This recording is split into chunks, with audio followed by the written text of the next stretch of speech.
This next article from the Daily Mail: missing Lego piece falls out of a boy's nose 2 years after he pushed it up his nostrils. The 7-year-old Samir Anwar from Dunedin, New Zealand, was taken to local GP by his parents after he inserted the tiny toy part, a Lego figure hand, into his nose in 2018.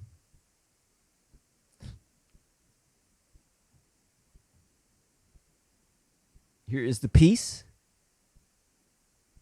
Looks to be an arm of a Lego person.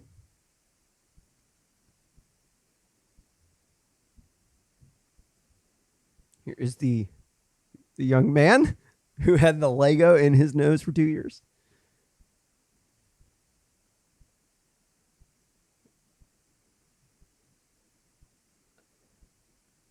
His parents took the boy to the doctor, who failed to find the Lego part at that time. The missing piece unexpectedly dropped out of Samir's nostril 2 years later.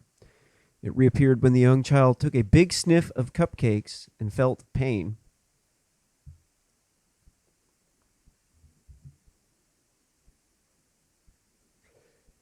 So, if there's any kids watching this, probably shouldn't be watching this show, but don't be sticking Legos up your nose. Don't do meth and rip your eyeballs out.